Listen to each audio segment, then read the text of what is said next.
Bonjour et bienvenue, je vous propose de peindre ensemble cette aquarelle. Alors elle est facile, elle est à portée de quasiment tout le monde, voilà, à partir du moment où vous gérez un minimum, et il n'y a pas besoin de savoir dessiner. Alors on mouille sa feuille, moi j'ai juste tracé une ligne d'horizon, doucement, enfin délicatement au grand papier à 11 cm pour me repérer un petit peu. On mouille bien son papier et on commence, alors moi j'ai mis le soleil à droite, vous pouvez le mettre ailleurs. Moi, je l'ai mis à droite, donc du coup, le jaune est à droite.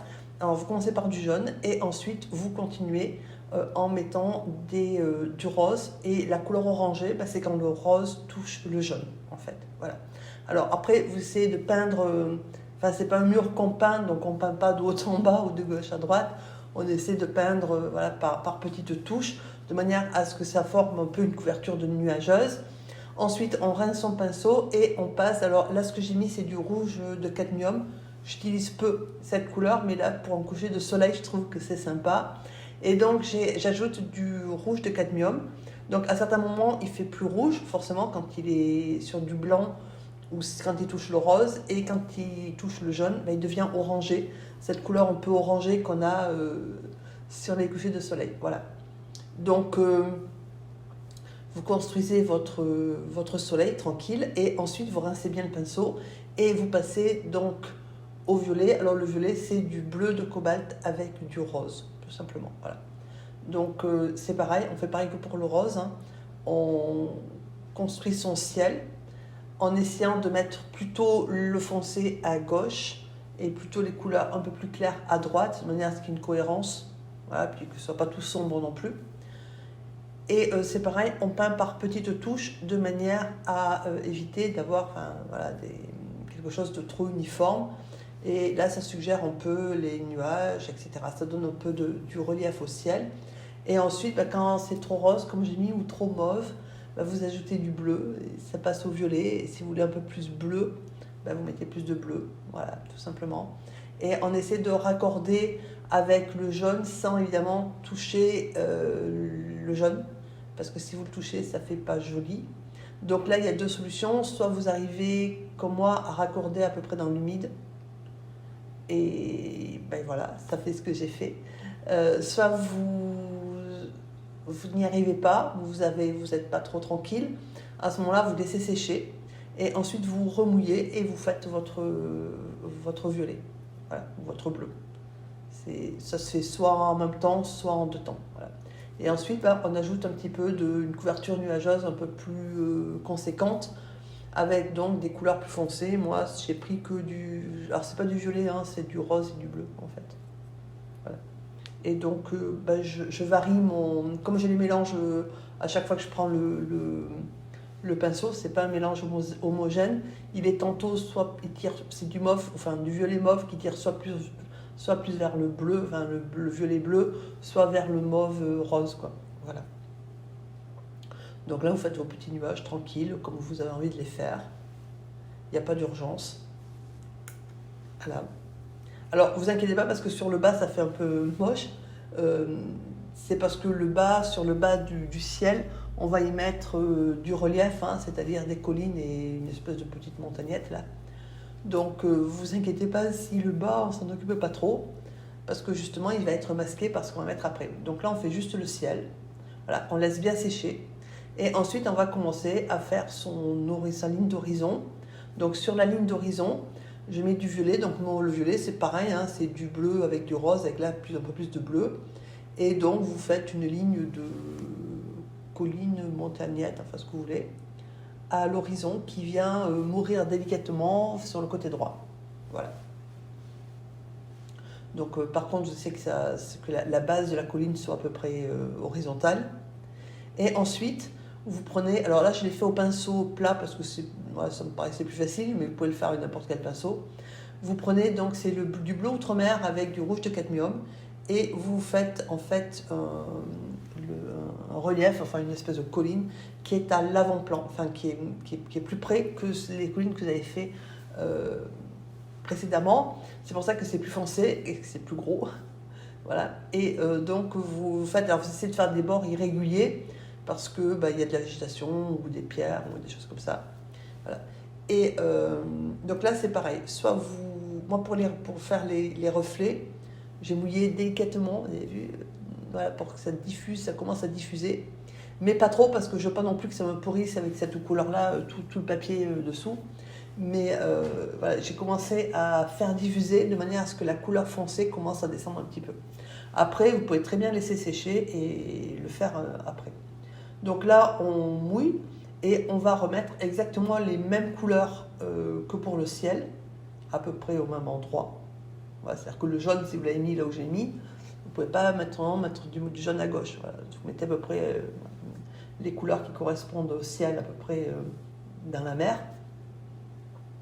Et donc vous faites de la même façon, c'est exactement la même technique que pour le ciel, en un peu moins travaillé, parce que là, on ne montre pas forcément les nuages, on ne s'amuse pas à refaire les nuages dans le même sens, etc. On pose juste en fait les couleurs, voilà, sur l'eau. Et donc, on commence évidemment par la couleur la plus sensible, c'est-à-dire le jaune et l'orange. Et ensuite, il va falloir aller raccorder avec le violet bleu. Donc, on raccorde par le rose, parce que rose et jaune, ça match ensemble. Et rose et bleu, ça match aussi ensemble. Jaune et bleu pour la mer, c'est pas le top en fait. Voilà. Donc après, c'est la même technique que pour le ciel. Si vous avez, voilà, ça vous embête ou ça vous fait un peu stresser de faire tout dans l'humide, laissez sécher le jaune et après vous faites votre violet bleu après. Voilà, il n'y a pas d'impératif à le faire en même temps. C'est plus rapide. Voilà. Puis moi j'aime bien mélanger les couleurs, donc moi ça m'éclate de le faire, mais si c'est compliqué et si ça vous amène à rater votre aquarelle, à vous énerver et à vous décourager, laissez sécher. Et puis vous le faites, voilà, ça prend un peu plus de temps, ça prend le temps du séchage en plus, et puis voilà. Voilà, donc on fait exactement la même chose que pour le ciel. Et donc une fois qu'on a mis son rose, on va y ajouter du bleu, en commençant à essayer, emporté par l'élan, d'aller dans la partie jaune-orange, mais pas trop, parce que je veux dire, voilà, des couleurs qui ne sont pas forcément très compatibles ensemble. Voilà. Donc après, on renforce son eau. Alors vous inquiétez pas pour la colline, là comme j'y suis allée avec ce qu'on appelle le pinceau réservoir, qui est très mouillé, quand je suis allée mouiller un peu trop près de la colline, ça fait remonter la couleur. Donc à la limite comme ça, c'est pas moche, mais on l'arrangera quand tout sera sec tout à l'heure. Voilà. Donc là, on construit son eau, tranquille. Voilà. Donc là, je viens de vérifier que ma colline soit sèche avant de pouvoir y toucher, parce que tant que c'est pas sec, je n'y touche pas. Et là, donc ça a séché un petit peu, si vous regardez, ça ne diffuse plus. Et donc là, je commence à mettre l'ombre de la colline, qui n'est pas... j'ai pas voulu la faire trop massive dans l'eau, parce que ça me faisait une grosse tache de peinture sombre, et je trouvais pas ça très joli. Du coup, je l'ai fait un peu plus clair, puisque le ciel est relativement clair. Je me suis dit que la colline par-dessus, certes, elle fait de l'ombre foncée, mais comme le ciel éclaire aussi une partie de l'eau. Voilà, enfin bon, bref. Et j'ai fait comme ça. Donc après, voilà, vous raccordez vos couleurs. Donc là, je prends un pinceau rond pour raccorder, parce que c'est un peu plus délicat à faire. Donc il faut un peu plus de précision, on va dire. Voilà.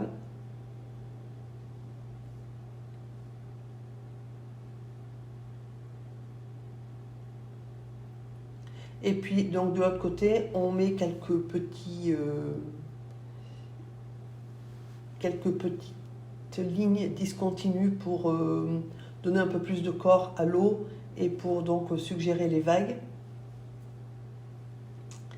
Et ensuite, moi j'ai pris un pinceau humide et je fonds un petit peu de manière à ce qu'on ait juste la trace, mais pas le trait, de manière à ce que ce soit un peu plus esthétique. Voilà. Alors maintenant que c'est peint, que c'est sec, pardon, on va s'occuper un peu de ces petites collines là-bas qui sont un peu moches, et on y remet juste un petit coup de violet, en fait. Hein. Voilà, donc l'objectif, c'est pas de foncer, hein, c'est juste de rattraper la bêtise, voilà, de manière à ce que ça se voit plus. Et du coup, on a donc bien une partie de la colline, des montagnes au fond, qui sont éclairées par le soleil, c'est pour ça qu'elles ne sont pas violettes jusqu'au bout. Donc on continue un petit peu à structurer son eau, tranquille. Après, si vous n'avez pas envie de structurer, vous ne structurez pas. Hein, voilà. Mais, donc là, il faut faire attention quand on fait ça, de ne pas rendre l'eau au bout d'un moment plus foncée que ce qu'elle n'est. Alors c'est sûr que quand on regarde un coucher de soleil, l'eau est forcément plus foncée puisqu'elle elle reflète certes le coucher de soleil, mais par définition, elle est moins éclairée que quand le soleil est haut dans le ciel. Mais là, si on fonce trop, on va se retrouver avec un avant-plan hyper foncé et ce ne sera pas forcément très joli. C'est pour ça que voilà, je l'ai fait plus clair. Et donc là, je suis en train de me connecter parce que voilà, même si le soleil se reflète, c'est pas non plus parfaitement jaune. Il y a toujours des petites vaguelettes, etc. qui passent. Donc je connecte en fait mon reflet du soleil à l'eau, en fait. Voilà. Donc après, soit vous le travaillez, hein, soit vous le laissez comme ça. Donc en fait, avec les mêmes couleurs, hein, soit du jaune, soit de l'orange. L'orange, c'est le rouge et le jaune. De manière à garder quand même cette couleur lumineuse du soleil.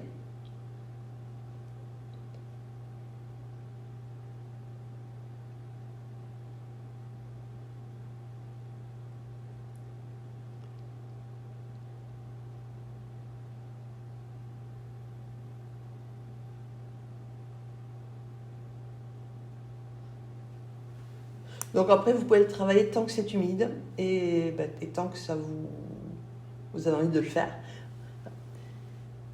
Donc, bien vérifier que ça soit sec. Si ça ne l'est pas, vous faites autre chose ou vous laissez sécher. Donc là, évidemment, vous mettez mes petits oiseaux parce que ça faisait un petit moment dans les vidéos que je n'avais pas mis de petits oiseaux. Donc, vous faites vos petits oiseaux, tranquille. Voilà.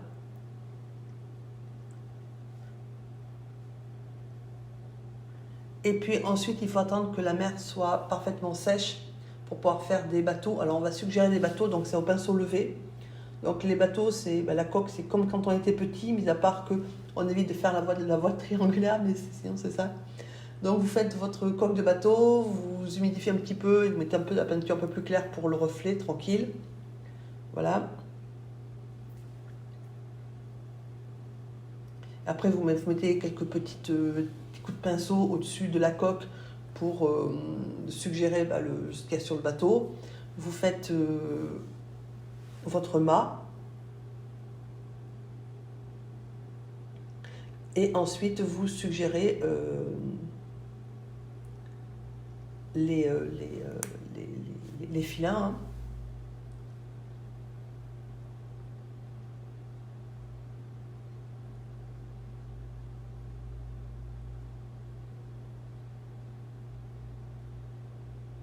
Et peut-être même un petit drapeau, voilà.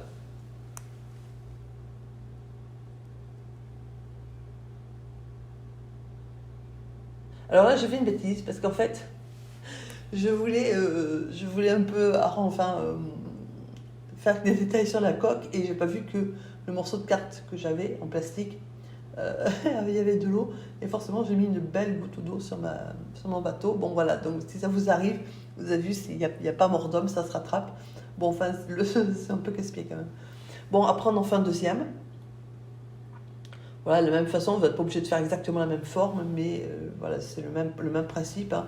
On fait une coque un peu allongée, quelques petits coups de pinceau au-dessus pour suggérer la cabine et tout ce qu'il peut y avoir sur un bateau, un mât, des filins, et puis vous essayez de l'ancrer quelque part. Hop, vous faites un petit trait qui va dans l'eau. On va y mettre la bouée après tout à l'heure, et là, vous en faites un autre. Vous essayez évidemment de ne pas trop les coller et de ne pas trop faire exactement la même forme à chaque fois, ni trop la même taille. Lui, il est plus loin, donc il est un peu plus petit. Voilà, et vous faites vos petits bateaux tranquilles, comme ça, hop. C'est pas... À la limite, si ça vous rend nerveux ou nerveuse, bah, vous le faites sur un brouillon ou au dos voilà, d'une feuille. Je veux dire, ça ne demande pas des talents de dessinateur extrême. Hein. Voilà, quand on était petit, on faisait déjà bien des coques de bateau. Bon, après, on mettait une voile triangulaire, ça, on évite de le faire. Mais sinon, voilà. Après, vous faites votre petite bouée là-dessus, hop, comme ça, là, qui suggère que le bateau est ancré. Vous y mettez un petit peu un doigt dessus si c'est trop foncé, comme j'ai fait. Et puis, alors, voilà ce que je voulais faire tout à l'heure avec l'angle d'une carte plastique. Bah, vous faites quelques petits traits, comme ça, là, ça donne un petit peu de détail au bateau. Voilà, c'est ce que je voulais faire tout à l'heure avant qu'il m'arrive un accident. Voilà, donc cette vidéo est quasiment terminée. Je vous remercie de l'avoir suivie. Je vous remercie aussi de votre fidélité et de votre soutien. J'espère que vous vous amuserez autant que moi à faire cette vidéo parce qu'elle est sympa à faire et puis elle est facile en fait. Hein. Voilà, donc n'hésitez pas à poster des commentaires. J'y répondrai avec grand plaisir ou à poser des questions ou, voilà, ou même à suggérer des thèmes si vous le souhaitez. Voilà. Donc je vous dis à bientôt et je vous souhaite une excellente journée. Au revoir.